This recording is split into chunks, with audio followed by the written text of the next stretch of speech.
नमस्कार, मैं राजेंद्र कुमार त्रिवेदी पुनः आज आपके समक्ष मैं एक लेडी आईपीएस अधिकारी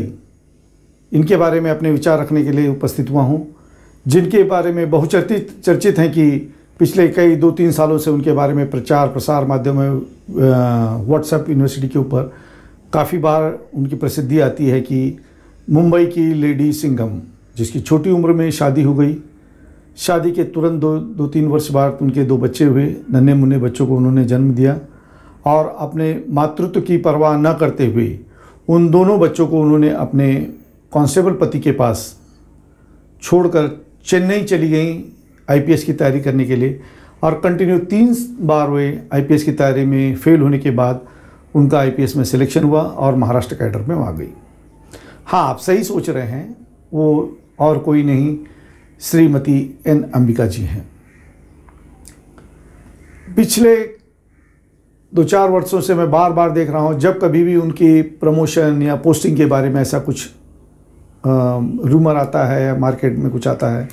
तो वे हर बार एक उनके मित्र हैं सुधाकर जी या फिर वर्गीस जी या फिर कुछ पत्रकार लोग हैं जिनके माध्यम से वे प्रचार प्रसार माध्यम में बार बार यही देती रहती हैं कि मेरी छोटी उम्र में शादी हो गई थी, जल्दी बच्चे हो गए, उसके बाद मेरा ज़मीर जाग गया और मैंने अपने मातृत्व की परवाह न करते हुए अपने करियर को प्राधान्य देते हुए और बच्चों को अपने पति के पास छोड़कर मैं चेन्नई चली गई। और आगे जो सब उन्होंने बताया,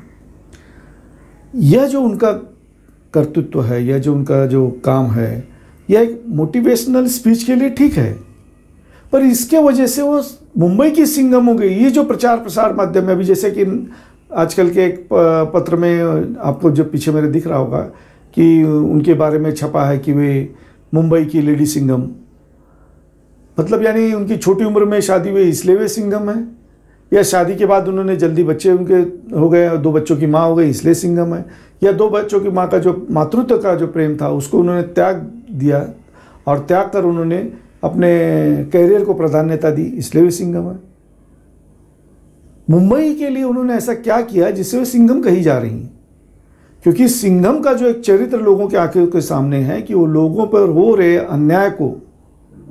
न्यायपूर्वक विधि से उसको मदद करता है, सारे रास्ते अपनाते हुए। ऐसा क्या उन्होंने किया है जिसके लिए उन्हें आप उन्हें लेडी सिंघम कह रही हैं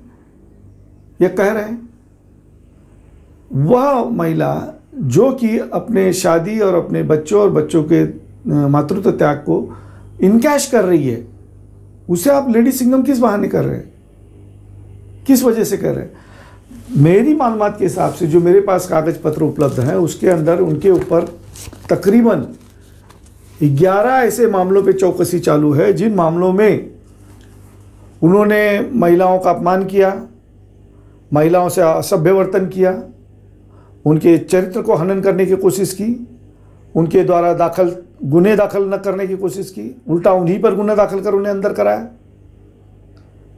लोगों के अनधिकृत मतलब इलीगली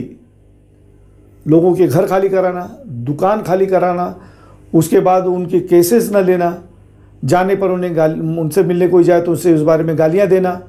और फिर जब वो कोर्ट से उस बारे में ऑर्डर लाते हैं या कोर्ट का इंटरवेंशन होता है, हाई कोर्ट का, मुंबई उच्च न्यायालय का, तब जाके केस दाखिल होता है, फिर भी उसके बाद में डकैती जैसे गुने में ट्रेसपास के कलम लगाना और उसको एक्सेप्ट ना करना।